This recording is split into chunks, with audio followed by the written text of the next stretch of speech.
இயற்கை அழகும் கொஞ்சம் கூடிய எழில்மிகு புதுச்சேரிக்கு வந்திருக்கிறேன். புதுச்சேரி தொகுதியில் காங்கிரஸ் கட்சியினுடைய வேட்பாளராக இந்தியா கூட்டணி வேட்பாளர் திரு வைத்திலிங்கம் அவர்களை கை சின்னத்தில் அவர் இன்றைக்கு போட்டியிடுகிறார். வைத்திலிங்கம் அவர்களுக்கு புதுச்சேரியில் அறிமுகம் தேவையில்லை. மக்கள் பணியாற்றி புதுச்சேரியின் உயர்வுக்காக பாடுபட்டு உங்கள் அனைவருக்கும் நன்கு அறிமுகமானவர். விடுதலை போராட்ட வீரருடைய குடும்பத்தை சார்ந்தவர் இவர்.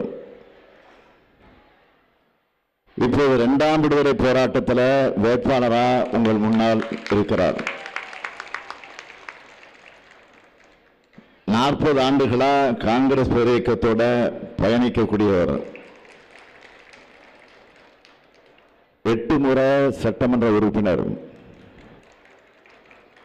அதில் எதிர்கட்சி தலைவரா, அமைச்சரா, சட்டப்பேரவை தலைவரா, 2 முறை முதலமைச்சரான பழுத்து அரசியல் அனுபவத்துக்கு சொந்தமானவர் இவர். 2ஆம் முறையாக நாடாளுமன்றத்திற்கு செல்ல உங்களோட ஆதரவை கேட்டு இங்கு உங்களிடத்தில் இருகரம் கூப்பி நின்று கொண்டிருக்கிறார். வைத்திலிங்கம் அவர்களுக்கு கை சின்னத்தில் வாக்களித்து சென்ற தேர்தலை விட அதிகமான வாக்கு வித்தியாசத்தில் வெற்றி பெற வைக்கணும். வெற்றி பெற வைப்பீங்களா? நீங்க வாக்களிக்கிறது மட்டும் இல்ல, இந்த ஸ்டாலினின் தூதுவனா உங்கள் பகுதியில் இருக்கக்கூடிய மக்கள் கிட்டையும் வாக்கு கேட்கணும். கேட்பீங்களா? அப்புறம் என்ன, வெற்றி உறுதி. எம்பி ஆயிடுவீங்க. உட்காருங்க.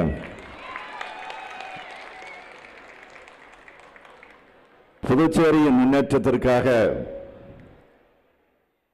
காங்கிரஸ் பேரியக்கமும் திராவிட முன்னேற்ற கழகம் தான் பாடுபட்டிருக்கு. புரட்சிகர திராவிட இயக்கத்தையும் புதுவையும் பிரிக்க முடியாது.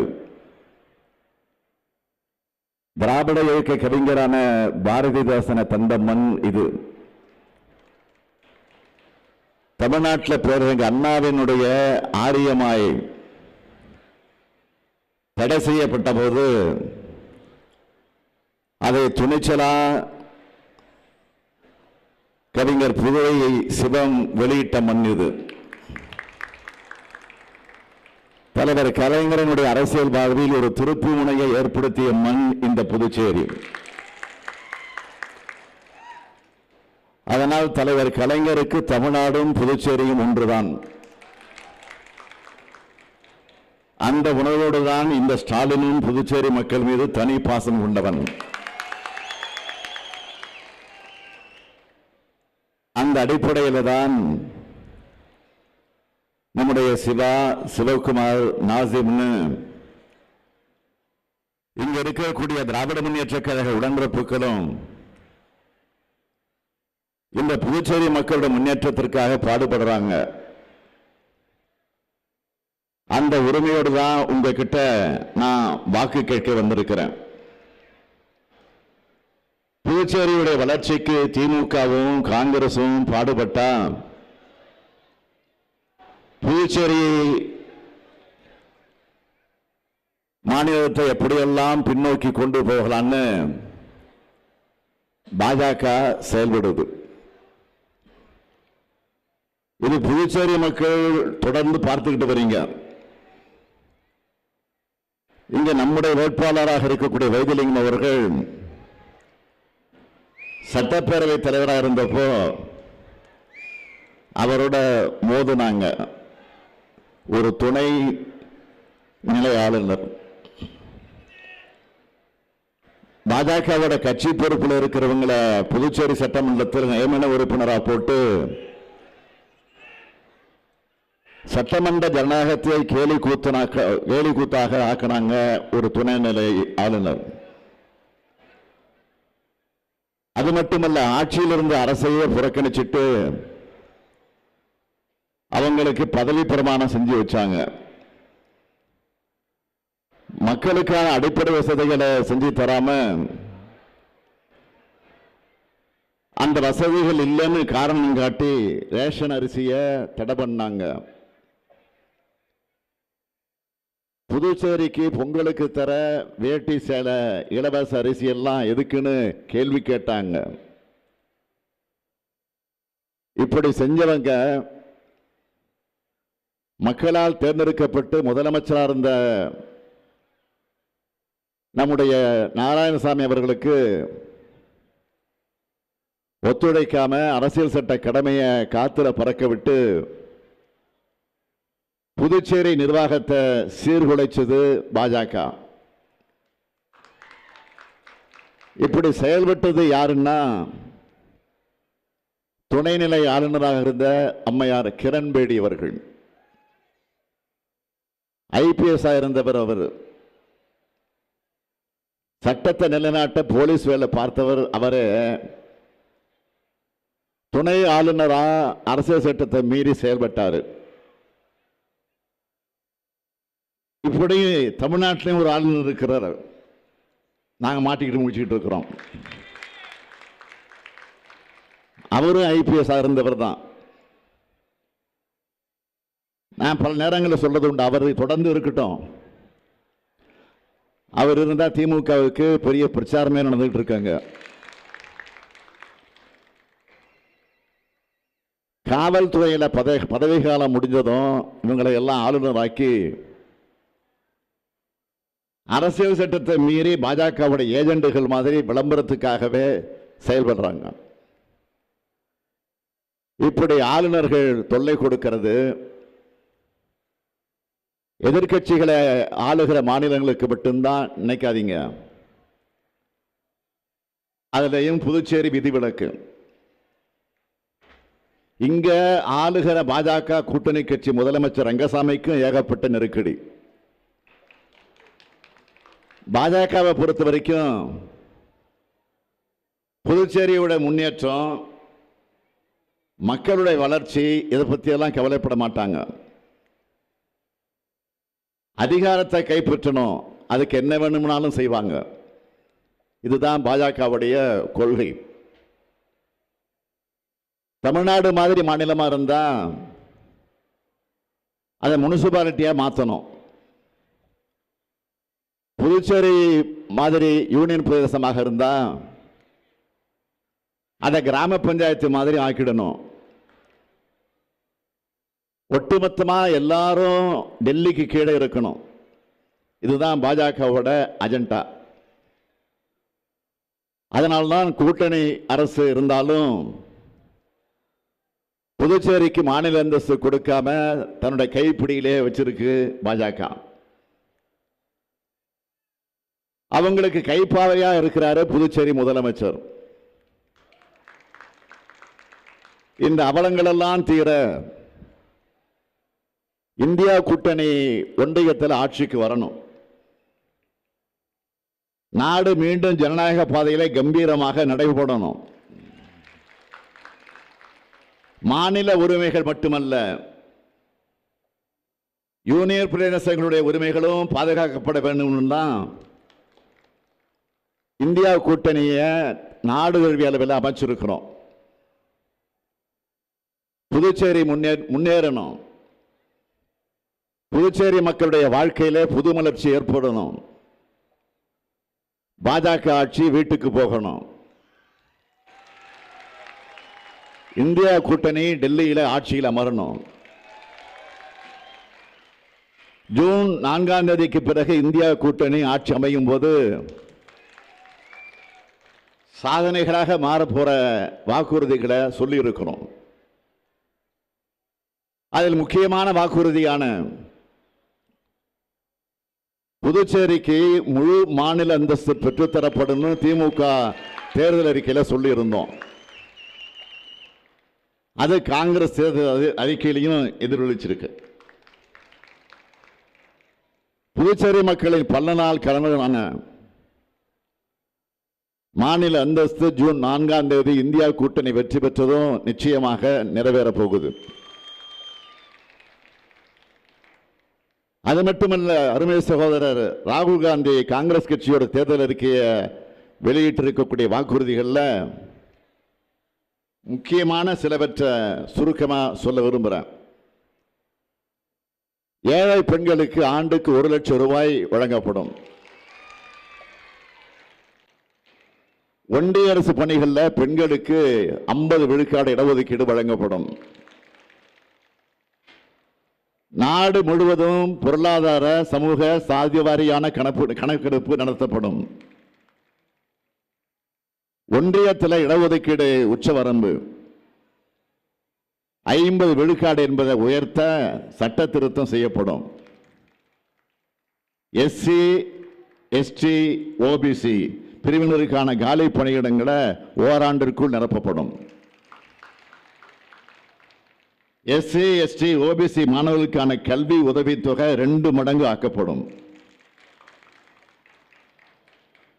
பாஜகவோட ஜிஎஸ்டி சட்டம் ரத்து செய்யப்பட்டு புதிய சட்டம் கொண்டு வரப்படும்.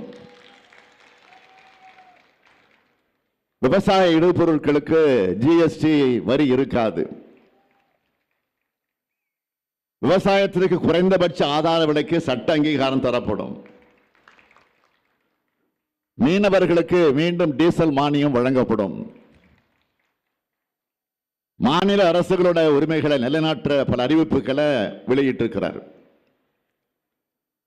மாநிலங்களுக்கும் நாட்டுக்கும் நம்பிக்கை அளிக்கிற தேர்தல் அறிக்கையா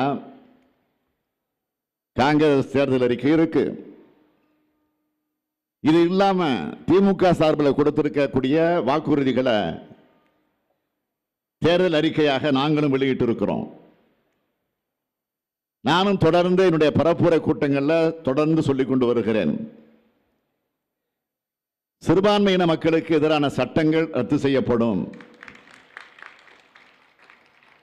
தேசிய நெடுஞ்சாலைகள் இருக்கிற சுங்கச்சாவடிகள் முற்றிலுமாக அகற்றப்படும். பெட்ரோல் டீசல் கேஸ் விலை குறைக்கப்படும். இது மட்டுமல்ல, புதுச்சேரிக்குன்னு சொல்லப்பட்டிருக்கக்கூடிய வாக்குறுதிகளையும் இங்க இருக்கக்கூடிய கோரிக்கைகளையும் புதிய வாக்குறுதிகளாக இந்த மேடைகளை சொல்ல விரும்புகிறேன். காரைக்கால், நாகை, தஞ்சை ரயில் பாதை இரட்டை ரயில் பாதைகளாக மாற்றப்படும். ஈசிஆர் பக்கத்தில் சென்னை முதல் கன்னியாகுமரி வரை ஒரு புதிய ரயில் பாதை அமைக்கப்படும். மாநில ஆளுநர்களோட அதிகாரங்கள் குறைக்கப்படும். RSS பிடிக்குள்ள சிக்கியுள்ள சர்வதேச நகரமான ஆரோவில் அரவிந்தர் அன்னையின் கனவுபடி செயல்பட நடவடிக்கை எடுக்கப்படும். புதுச்சேரியில புதிய கல்விக் கொள்கை முற்றாக நீக்கப்படும்.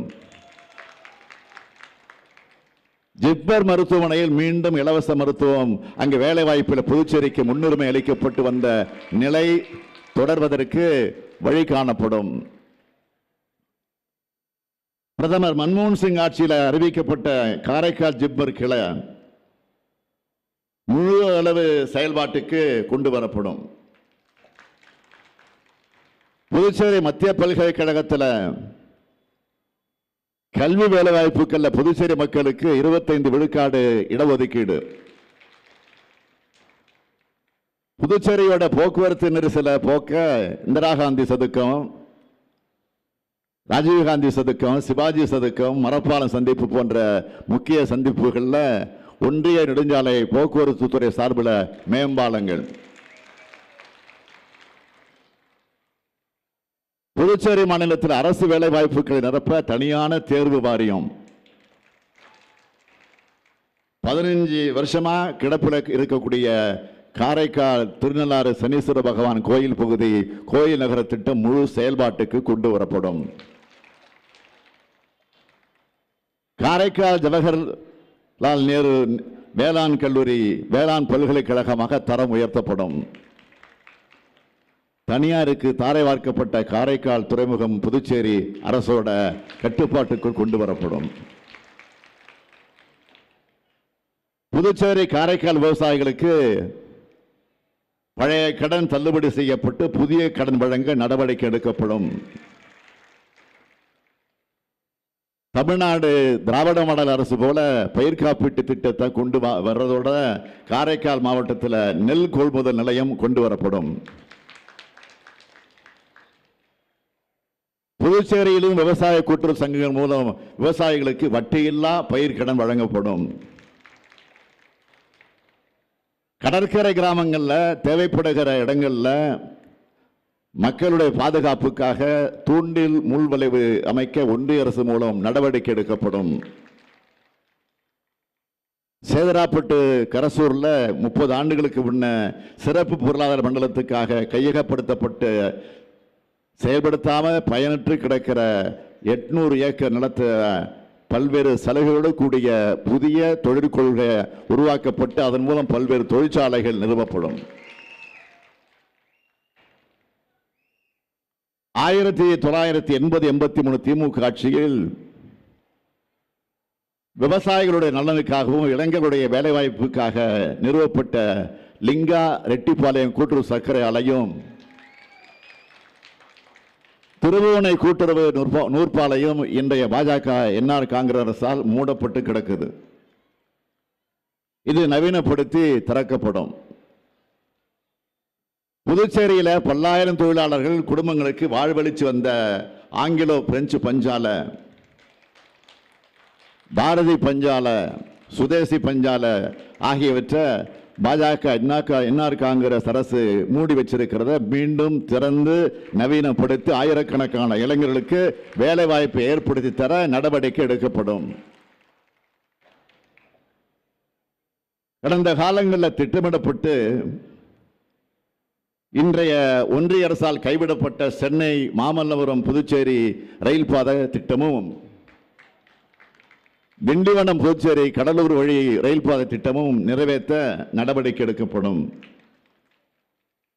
காரைக்கால் பேரளம் அகில ரயில் பாதை திட்டம் விரைந்து முடிக்கப்பட்டு எர்ணாகுளம், மும்பை போன்ற பெருநகரங்களுக்கு மீண்டும் ரயில் சேவை தொடங்கப்படும். இவை அனைத்துக்கும் மேலாக புதுச்சேரி மாநிலத்தில் மூடப்பட்டுள்ள ரேஷன் கடைகளை மீண்டும் திறந்து பொது விநியோகத்துக்காக திட்டம் தொடர நடவடிக்கை எடுக்கப்படும்.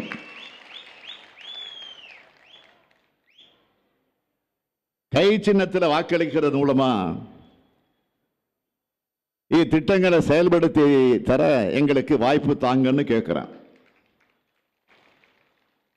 காங்கிரசும் திமுகவும் நாட்டில் நலன் கொண்டு அக்கறை கொண்டு வாக்குறுதிகள் அளித்து 2006 திமுக தேர்தல் அறிக்கை எப்படி கதாநாயகனாக இருந்துச்சோ அப்படி அன்னை சோனியா, சகோதரர் ராகுல் காந்தி, மதிப்பிற்குரிய மல்லிகார்ஜுன கார்கே, மதிப்பிற்குரிய சிதம்பரம் ஆகியோர் அளித்துள்ள காங்கிரஸ் தேர்தல் அறிக்கை தான் இன்னைக்கு நாட்டை காக்க போகிற கதாநாயகன். இந்தியா கூட்டணி சார்பில் சமூக நீதியை காப்பாற்ற, இடஒதுக்கீட்டை பாதுகாக்க, மதச்சார்பின்மை நிலைநாட்ட இந்திய ஜனநாயக நாடாக தொடர சபதம் எடுத்துள்ளோம். ஆனால் பிரதமர் மோடி பிரச்சாரம் செய்வதை பார்க்கிறோம்.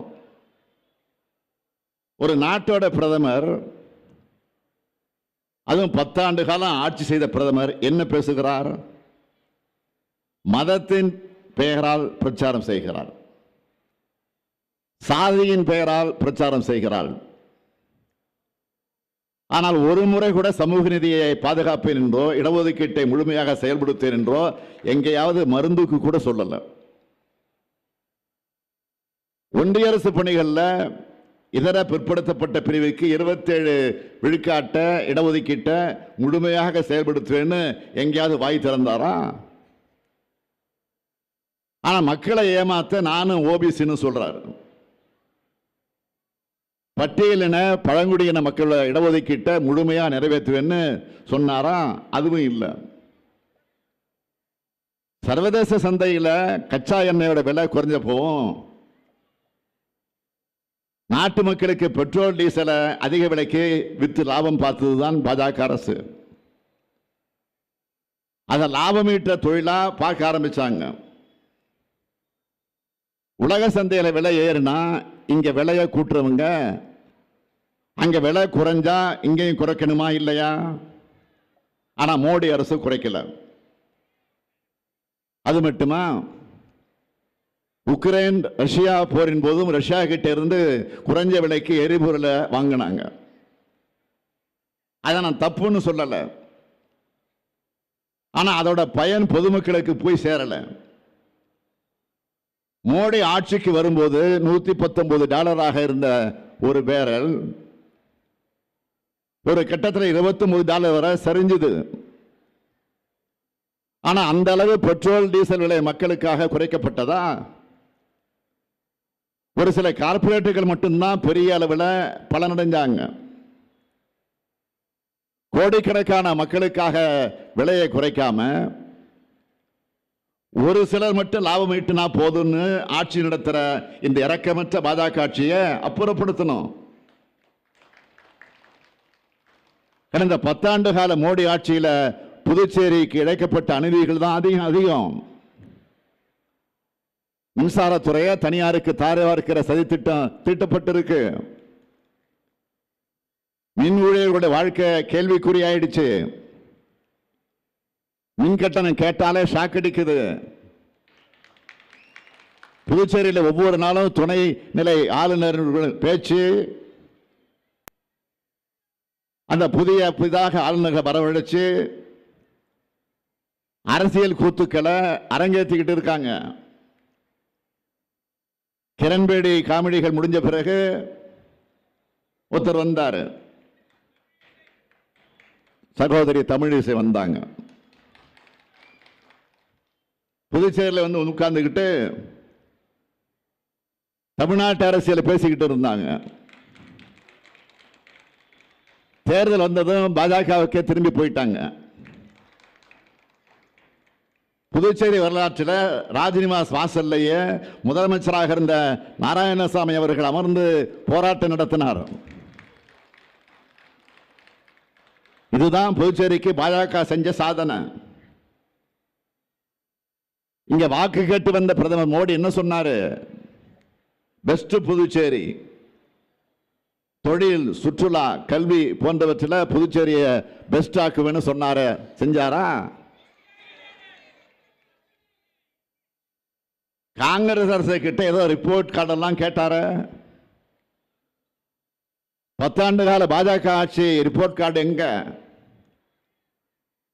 வாட்ஸ்அப் யூனிவர்சிட்டி ரிப்போர்ட் கார்டு வேண்டாம், நாங்க கேட்கிறது ஒரிஜினல் ரிப்போர்ட் கார்டு. நாராயணசாமி அவர்கள் கட்சி மேலிடத்தை கேட்டு நடக்கிறாருன்னு குறை சொன்னாங்க. ஆனா இப்போ வேற கட்சியை சார்ந்த முதலமைச்சர் ரங்கசாமி தங்களோட பேச்சை கேட்க சொல்லி என்ன பாடுபடுத்துறாங்க? ஆளுதான் உயரம்.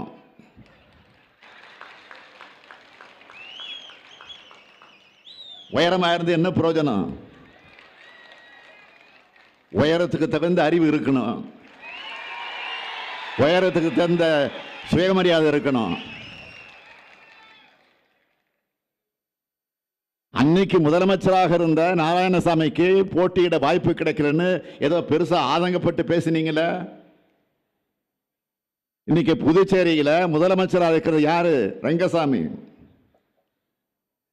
உங்க கூட்டணி இருக்கக்கூடிய கட்சியில் எது பெரிய கட்சி? ரங்கசாமியோட கட்சி. புதுச்சேரியில் எத்தனை நாடாளுமன்ற தொகுதி இருக்கு? ஒரே ஒரு தொகுதி. அதுலேயும் பாஜக தான் போட்டியிடுன்னு அவர் வாயாலே சொல்ல வச்சிங்க. ரங்கசாமி தனி கட்சி ஆரம்பிக்க காரணமே நமச்சிவாயம் தான்.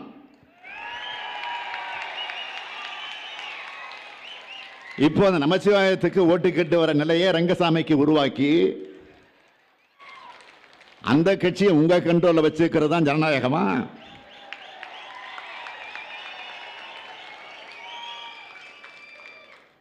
உள்துறை அமைச்சரா சும்மா உட்கார்ந்துட்டு இருந்தவரை தேர்தலை நிறுத்தி இருக்கிறாங்க. நமச்சிவாயம் எத்தனை கட்சி மாறி இருக்காருன்னு வாங்கி பார்த்தா எனக்கு தலை சுத்துது. எத்தனை கட்சி இருக்காருன்னு கணக்கு போட்டு பார்த்தேன், தலை சுத்துது எனக்கு. திமுகவில் இருந்த நமச்சிவாயம் மதிமுகவுக்கு தாவினார், மதிமுகவில் இருந்து தமாகவுக்கு தாவினார், தமாகவில் இருந்து புதுவை மாநில காங்கிரசுக்கு தாவினார், புதுவை மாநில காங்கிரஸில் இருந்து மீண்டும் தமாகவுக்கு தாவினார், தமாகவில் இருந்து காங்கிரசுக்கு தாவினார், காங்கிரஸில் இருந்து பாஜகவுக்கு தாவினார். இன்னும் 2 மாசம் கழிச்சு நான் வந்தா அவர் எந்த கட்சியில் இருப்பாரோ, யாமரியன் பராபரமன். அதை நமச்சிவாயத்துக்கு தெரியாது. பாஜகவால புதுச்சேரி அடைந்த நன்மை என்ன? நான் ஆட்சிக்கு வந்தா ஒரு மீனவர் கூட தாக்கப்பட மாட்டார், கைது செய்யப்பட மாட்டார்னு வீராவேசமாக பேசினார மோடி, பிரதமர் மோடி.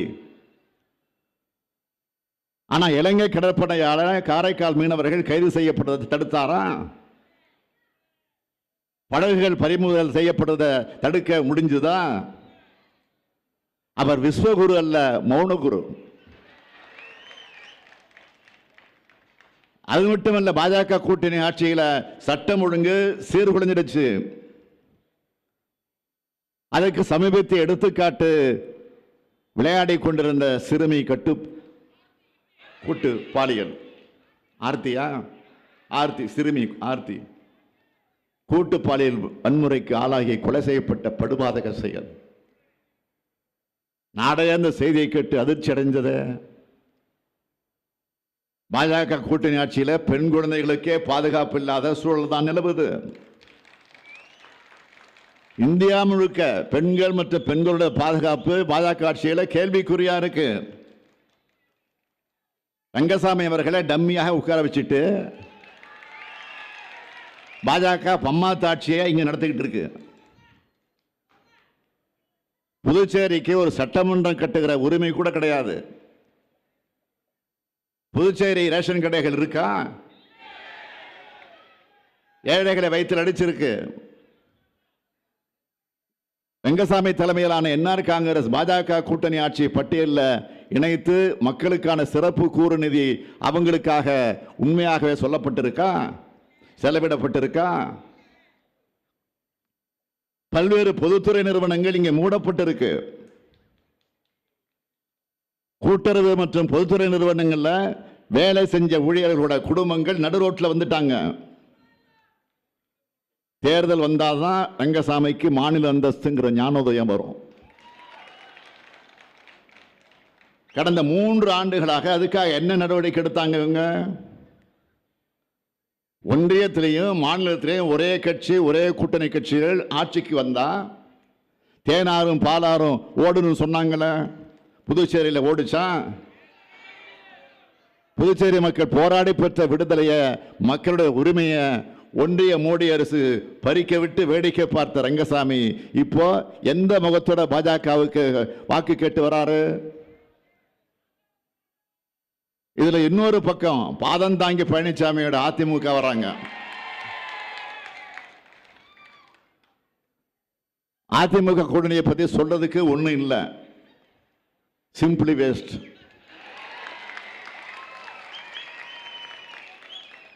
பாஜக வேட்பாளருடைய நன்மைக்காக தான் அதிமுக இங்க தேர்தலில் நிற்குது என்பது புதுச்சேரி மக்களான உங்களுக்கே நல்லா தெரியும். பல்வேறு பண்பாடுகள், சாதி, இன, மொழி கடந்த மக்கள் ஒற்றுமையாக வாழக்கூடிய புதுச்சேரி மக்கள் ஒன்றிய மோடி அரசோட பிரித்தாள சூழ்ச்சிக்கு பலியாக கூடாது. இந்தியா கூட்டணியுடைய வேட்பாளரா காங்கிரஸ் கட்சியை சார்ந்த முன்னாள் முதலமைச்சர் வைத்திலிங்கம் அவர்கள் கை சின்னத்தில் போட்டியிடுகிறார். அவருக்கு நீங்கள் அளிக்கிற வாக்கு இந்தியாவை காக்கிற வாக்கு, புதுச்சேரியை காக்கிற வாக்கு. நிறைவா எழுத்தாளர் பிரபஞ்சன் அவர்களுடைய வரிகளில் முடிக்கிறேன். புதுச்சேரி என்பது படுத்துக் கொண்டிருக்கக்கூடிய சிங்கம். அந்த சிங்கத்துக்கு சோதனை வந்தால் அது சிலிர்த்து எழும். அந்த வரிகளை உண்மையாக்க, புதுவையை காக்க, புதுவை மக்களை எழுகன்னு உங்கள் ஸ்டாலின் அழைக்கிறேன்.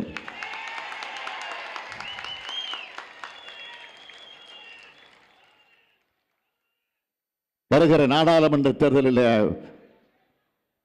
புதுவை தொகுதியில் நம்முடைய இந்தியா கூட்டணி கட்சியினுடைய காங்கிரஸ் கட்சி அங்கீகாரம் பெற்ற வேட்பாளர் வைத்திலிங்கம் அவர்களுக்கு கை சின்னத்தில் நீங்கள் ஆதரவு தர வேண்டும் என்று கேட்டு 40 நமது நாடும் நமது, 40 நமது நாடும் நமது. சொல்லுங்க, 40 நமது நாடும் நமது, 40 நமது நாடும் நமது. கேட்கல, 40 நமது நாடும் நமது. நன்றி, வணக்கம். உடனுக்குடன் செய்திகளை தெரிந்து கொள்ள சன் நியூஸ் பெல் ஐகானை கிளிக் பண்ணுங்க.